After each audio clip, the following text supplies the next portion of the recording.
శ్రీమాత్రే నమ. జయ గురు దత్తాత్రేయ నమ. ఈ వీడియోలో మనం వ్యాపారం నిర్వహిస్తున్నప్పుడు మీరు చేస్తున్నటువంటి వ్యాపారం ఎంత ముఖ్యమో ఆ వ్యాపార సంస్థ యొక్క వాస్తు కూడా అంతే ముఖ్యం. మీరు ఎంత గొప్ప వ్యాపారం చేసినా మీరు చేస్తున్నటువంటి వ్యాపార సంస్థ యొక్క వాస్తు సరిగ్గా లేనప్పుడు ఖచ్చితంగా ఏదో ఒక కారణం వల్ల ఆ సంస్థ ఇబ్బంది పడడం జరుగుతూ ఉంటుంది. వాస్తులో ఎటువంటి దోషం ఉండడం వలన ఎటువంటి ఇబ్బంది జరుగుతుంది అన్న విషయాన్ని ఈ వీడియో చివరిలో తెలుసుకునే ప్రయత్నం చేద్దాం. కర్కాటక రాశి వారికి ఏ వ్యాపారం కలిసి వస్తుంది, వాళ్ళు తొందరగా ధనం సంపాదించాలంటే ఏ జాగ్రత్తలు తీసుకోవాలి అన్న విషయాన్ని మనం శాస్త్రపూర్వకంగా తెలుసుకునే ప్రయత్నం చేద్దాం. కర్కాటక రాశి రాశ్యాధిపతి చంద్రుడు. ఇది జలతత్వ రాశి. ఈ కారణం వల్ల సముద్రం, నదులు ఇవి ఎక్కువగా మనకి చంద్రుని బట్టి తెలుస్తూ ఉంటాయి. అంటే సముద్రంలో దొరికినటువంటి వస్తువులు అవ్వచ్చు, ముఖ్యంగా ఎగుమతి దిగుమతి వ్యాపారం, అలాగే సాల్ట్ సంబంధించినది అంటే ఉప్పు తయారు చేయడం, అంటే అది పొలాల్లో పండించడం, దాన్ని తయారు చేయడం, ఈ ఎక్స్పోర్ట్ చేయడం, లేదంటే దాన్ని విక్రయించడం, ఉప్పు సంబంధించినది, వాటర్కు సంబంధించినవన్నీ కూడా, అంటే ముఖ్యంగా మినరల్ వాటర్ అవ్వచ్చు, లిక్విడ్గా తయారు చేసుకున్నటువంటి మందులు, లిక్విడ్స్ అంటే ఔషధాలు, అలాగే ముఖ్యంగా ఆతిథ్యాన్ని ఇచ్చినటువంటి సంస్థలు అంటే hostels, boys hostels, girls hostels, అలాగే హాస్పిటల్స్, లాడ్జీలు, గెస్ట్ హౌస్లు, హాస్పిటల్స్ ఇవన్నీ కూడా ఈ కర్కాటక రాశికి కామన్గా కలిసి వస్తాయి. ఇక ఎక్కువగా చేపల చెరువులు, రొయ్యల చెరువులు, అలాగే ముత్యాలు ఇవన్నీ కూడా దీని కిందకే రావడం జరుగుతూ ఉంటుంది. సో ఇది మరి కర్కాటక రాశిలో జన్మించిన వాళ్ళందరికీ కూడా ఈ వ్యాపారాలు కలిసి వస్తాయా అంటే దానికి మళ్ళీ మనం నక్షత్రాల వారీగా పరిశీలించవలసి ఉంటుంది. పునర్వసు నక్షత్రం, పుష్యమి నక్షత్రం, ఆశ్లేష నక్షత్రం, ఈ నక్షత్రంలో జన్మించిన వారి జాతకాన్ని బట్టి వాళ్ళ వ్యాపారాలు ఇంకా కలిసి వస్తాయి. మరి పునర్వసు నక్షత్రం దానికి గురువు అధిపతి, ఇక్కడ రాశికి చంద్రుడు అధిపతి. ఒక విధంగా గజకేసరి యోగం యాక్టివేట్ అయింది. దానివల్ల ఏంటంటే జాతకుడు విద్యా సంబంధించిన విషయాలు, అందుకని కాలేజీలు, జూనియర్ కాలేజీలు, పాఠశాలలు, రెసిడెన్షియల్ పాఠశాలలు, అలాగే ఆశ్రమ పాఠశాలలు, అంటే పిల్లల్ని డే అండ్ నైట్ అక్కడే ఉంచి వాళ్ళకి అన్ని సదుపాయాలు చూసి విద్య నేర్పించడం, ఇవన్నీ కూడా మరి ఈ పునర్వసు 4వ పాదంలో జన్మించిన వాళ్ళకి ఎడ్యుకేషన్ డిపార్ట్మెంట్ చాలా నెంబర్ 1గా పనిచేస్తుంది. దాని తర్వాత మెడికల్ సంబంధించినది అంటే ప్రకృతి వైద్యశాలలు, అలాగే ఆశ్రమాల్లో వైద్యం చేయించడం, ఇలాంటి హాస్పిటల్స్ అన్నీ వాళ్ళ స్థాయిని బట్టి ఎక్కువగా పనిచేస్తాయి. గురు సంబంధించింది కాబట్టి, చంద్రుడు కాబట్టి ఈ మందులు, ఔషధాలు, వాటి తయారీ సంబంధించినవి, ఆయుర్వేద మందులు ఇవన్నీ కూడా దాని కిందకే రావడం జరుగుతుంది. ఇక పుష్యమి నక్షత్రం, ఇది ప్యూర్గా ఈ రాశికి అధిపతి శని, అలాగే నక్షత్రాధిపతి గురువు. ఇవన్నీ కూడా ఒక విద్యా సంస్థ లాంటి ప్రారంభించడానికి వీళ్ళకు కూడా అనుకూలంగా ఉంటాయి.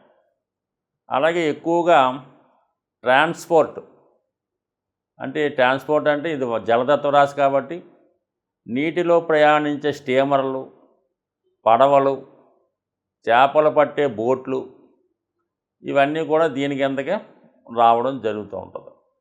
అలాగే ముఖ్యంగా ముత్యాలు సంబంధించిన పరిశ్రమ, చేపల పెంపకం, రొయ్యల పెంపకం లాంటివి కూడా ఈ రాశి వారికి 100% రాణిస్తాయి.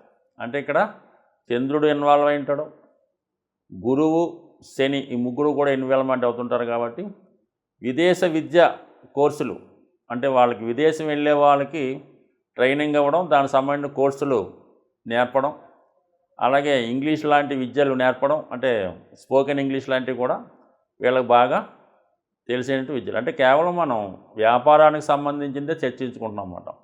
అలాగే బ్యాంక్ కోచింగ్ సెంటర్లు, అంటే ఇక్కడ గురువు బ్యాంకింగ్ రంగానికి కారణం, శని ఉద్యోగాలకు కారణం కాబట్టి బ్యాంక్ కోచింగ్ సెంటర్లు కూడా పెట్టుకోవచ్చు. ఇక ఆశ్లేష నక్షత్ర జాతకం, బుధుడు అధిపతి, చంద్రుడి యొక్క రాశి, కంపల్సరీగా ఇది దూర విద్యాలయం, అంటే ఆన్లైన్ ద్వారా విద్యలు నేర్పే విద్యాలయాలు, ఆన్లైన్ విద్యా కోర్సులు. అలాగే ఈ ఆశ్లేష నక్షత్రానికి విద్యా సంబంధించినటువంటిది, అంటే మరి ఎక్కువగా దీనికి సర్పం అధిదేవత, అంటే మరి ఆదిశేషుడు కాబట్టి అది ప్రమాదకరమైనటువంటి విషంతో తయారు చేయనటువంటి అతి ఖరీదైనటువంటి మందులు తయారు చేసే మెడిసిన్స్, అంటే ఫార్మాస్యూటికల్ కంపెనీ, అంటే ఫార్మా సంబంధించిన అన్ని రకాల మందులు తయారు చేయడం, అలాగే ఆపరేషన్లకు అవసరమైనటువంటి ఎక్విప్మెంటు, దానికి అవసరమైన ఎమర్జెన్సీ మెడిసిన్స్, ఇవన్నీ కూడా ఈ నక్షత్రం వాళ్ళకి తయారవుతుంటాయి. అలాగే మరి ఇప్పుడు ఈ మినరల్ వాటర్లో కూడా అనేక రకాల ఇంప్రూవ్మెంట్ రావడం జరిగింది. కేవలం బయట అమ్మేటటువంటి మనకి ఈ మినరల్ వాటర్ లీటర్ 20 రూపాయలే కాకుండా అంతకు 10 రెట్లు ఖరీదైనటువంటి వాటర్ను కూడా ఉత్పత్తి చేయడం, అటువంటి అధునాతనమైనటువంటి వాటర్ ప్లాంట్లు, వాటర్ పరిశ్రమలు ఈ రాశిలో ఈ ఆశ్లేష నక్షత్ర జాతకులు బాగుంటాయి. అలాగే అన్ని రకాల ప్రొడక్ట్స్ని మార్కెటింగ్ చేయడం, ఇది వీళ్ళకి బాగా కలిసి వచ్చే వ్యాపారం కాబట్టి ఖచ్చితంగా వీళ్ళు ఈ వ్యాపారంలో మరి బాగా రాణించే అవకాశం ఉంది. ఇక మీరు నిర్వహిస్తున్నటువంటి వ్యాపార సంస్థ, అది వాటి వ్యాపారాలను బట్టి కొన్ని దిక్కులు మీకు కలిసి రావడం, కొన్ని దిక్కులు వ్యతిరేకంగా ఉండడం జరుగుతూ ఉంటుంది. సాధారణంగా చిన్న చిన్న వ్యాపార సంస్థలు నిర్వహిస్తుంటారు, అంటే ఒక షోరూమ్ లాగో ఒక షట్టర్ లాగో చేస్తున్న వాళ్ళకి సాధారణంగా వీళ్ళు చేస్తున్నటువంటి వ్యాపారం సంబంధించినంత వరకు, అంటే అది కిరాణా షాప్ అవ్వచ్చు, ఫ్యాన్సీ షాప్ అవ్వచ్చు, బట్టల షాప్ అవ్వచ్చు, ఏదైనా సరే దానికి సంబంధించినటువంటి షాపులే ఆ పక్కన కానీ ఈ పక్కన కానీ ఎదురుగుండా కానీ ఉండడం చాలా శ్రేయస్కరంగా ఉంటుంది. సాధారణంగా ఇది ఈ విధంగా జాగ్రత్తలు తీసుకోవాలి. చేస్తున్నటువంటి వ్యాపార సంస్థకి ఎటువంటి వీధిపోట్లు లేకుండా ఒకటి జాగ్రత్త పడాలి. 4 దిక్కులు కూడా కరెక్ట్గా ఉండాలి. సాధారణంగా యజమాని ప్రవేశించే దిక్కు ఉచ్చ దిక్కు నుంచి ముందుకు వెళ్ళడం ఉండాలి. అది తూర్పు ఫేసింగ్ అయినప్పుడు తూర్పు ఈశాన్యం గుండా యజమాని వెళ్ళాలి. అలాగే షట్టర్ ఓపెనింగ్ కూడా తూర్పు ఈశాన్యం ముందు ఓపెన్ చేయవలసి ఉంటుంది. అలాగే దక్షిణంలో ఓపెనింగ్ రోడ్ ఫేసింగ్ ఉన్నప్పుడు దక్షిణ ఆగ్నేయం గుండా ప్రవేశం ఉండాలి. అలాగే ముందుగా షట్టర్ దక్షిణాగ్నేయంలో ఓపెన్ చేయాలి. అలాగే ఉత్తర ఫేసింగ్ అయినప్పుడు ఉత్తర ఈశాన్యం ముందుగా ఓపెన్ చేయాలి. పడమర అయినప్పుడు పడమర వాయువు ముందుగా ఓపెన్ చేయాలి. అలాగే క్లోజ్ చేసినప్పుడు ఆ డోర్ చివరిగా క్లోజ్ చేయడం జరుగుతూ ఉండాలి. సో అలాగే ఈశాన్యం ఏమాత్రం ఇబ్బంది ఉన్నా, బరువులైనా కట్టయినా, మీరు అక్కడ వ్యాపారం ఎంత చేసినా కూడా మీకు ఆ వ్యాపారంలో ధనం కనబడదు, చివరికి అప్పులు మిగులుతూ ఉంటాయి. వాయువు దోషం ఉండడం వల్ల ఖచ్చితంగా వ్యాపార సంస్థలో మరి అరువు పట్టుకెళ్ళిన వాడు తిరిగి డబ్బులు ఇవ్వకపోవడం వల్ల దివాలా తీయచ్చు. మీ సంస్థలో ఉన్న వాళ్ళే మీ ధనాన్ని దుర్వినియోగం చేయడం, అంటే వ్యాపారంలో దొంగతనాలు జరగడం, దొంగ అకౌంట్లు తయారు చేయడం, డబ్బు సరిగ్గా జమ చేయకపోవడం, అంటే ఈ విధమైనటువంటి ఆర్థికపరమైనటువంటి అవకతవకలు మీకు తెలియకుండానే మీ సంస్థలో జరగడం వల్ల ఈ వాయువు దోషం వల్ల జరిగే అవకాశం ఉంది. ఆ కారణం వల్ల సంస్థ దెబ్బతినే అవకాశం ఉన్నది.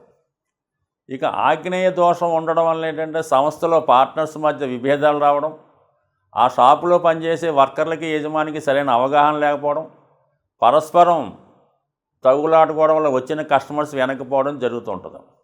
అలాగే నైరుతి ఫాల్ట్గా ఉండడం వల్ల, దేశంగా ఉండడం వల్ల యజమాని సరైనటువంటి అవగాహన లేకపోవడం వల్ల, సరైనటువంటి క్రమశిక్షణ లేకపోవడం వల్ల, అతని బలహీనతల వల్ల వ్యాపారాన్ని సరిగ్గా నిర్వహించలేకపోతుంటాడు. ఏదో ఒక వీక్నెస్ ఉంటుంది. ఆ కారణం వల్ల ఏంటంటే అతను వ్యాపార సంస్థని వర్కర్స్కి అప్పచెప్పి ఇతరుల మీదకి బయటికి వెళ్ళిపోతుంటాడు. ఈలోగా వర్కర్స్ దాన్ని సవ్యంగా నిర్వహించలేకపోవడం వల్ల చివరికి ఆ వ్యాపార సంస్థ దివాళా తీసే అవకాశం ఉంటుంది. ఖచ్చితంగా మీరు చేసుకున్నటువంటి వ్యాపార సంస్థ కానీ, అది ఆఫీస్ కానీ, పెద్ద గోడౌన్ కానీ, పెద్ద ఫ్యాక్టరీ అయినా సరే, ఏ మూలలో కూడా ఖచ్చితంగా ఈశాన్యం, ఆగ్నేయం, వాయువ్యం అన్నీ ఖచ్చితంగా ఉండాలి. ఖచ్చితంగా మాత్రం తూర్పు ఓపెన్గా ఉండి, మంచి విశాలంగా ఉండి, తూర్పు అంతా ఖాళీగా ఉంటే ఆ యజమాని బాగా రాణించగలుగుతూ ఉంటాడు. ఉత్తరం బాగా ఉన్నప్పుడు ధనానికి ఇబ్బంది ఉండదు, కావలసినప్పుడు ధనం వస్తూ ఉంటుంది, దాన్ని తీరుస్తూ ఉంటాడు. సో ఈ విధంగా అనేక రకాలుగా ఈ వాస్తు ప్రభావం వ్యాపార సంస్థ మీద ఉంటుంది. కానీ చాలా సందర్భాల్లో, కొన్ని సందర్భాల్లో ఈ వ్యాపార సంస్థ యొక్క వాస్తు బాగులేనప్పుడు కూడా 2-3 సంవత్సరాల పాటు, 4-5 సంవత్సరాల పాటు బాగా వెళ్తూ ఉంటుంది. కానీ సడన్గా ఆల్ ఆఫ్ ది సడన్గా ఏదో ఒక ప్రాబ్లం వల్ల ఆ సంస్థకి ఇబ్బంది కలగడం జరుగుతూ ఉంటుంది. సో అందువల్ల ఏంటంటే వాస్తు బాగున్నా కూడా, మరి వాస్తు బాగులేనప్పుడు కూడా కొంతమందికి నడుస్తూ ఉంటాయి. అది కేవలం అది ఆ వ్యాపార యజమాని యొక్క అదృష్టాన్ని బట్టి ఆధారపడి ఉంటాయి. ఈ విధంగా ఖచ్చితంగా వ్యాపారం నిర్వహిస్తున్న వాళ్ళు చేస్తున్నటువంటి వ్యాపార సంస్థ వాస్తు, అలాగే వాళ్ళు ఉంటున్నటువంటి గృహ వాస్తు, అలాగే వాళ్ళు ఏదైనా స్థిరాస్తి కొనుక్కుంటే దాని వాస్తు అన్నీ కరెక్ట్గా పాటించినప్పుడు జాతకుడు దినదిన అభివృద్ధి చెంది బాగా సంపాదించే అవకాశం ఉంది. ఇదిగా ఏ విధమైన లోటు ఉన్నా ఖచ్చితంగా అది ఏదో ఒక రోజు, ఏదో ఒకనాడు ఎవరి మీద ప్రభావం చూపించి ఇబ్బంది కలిగే అవకాశం ఉంటుంది. స్వస్తి.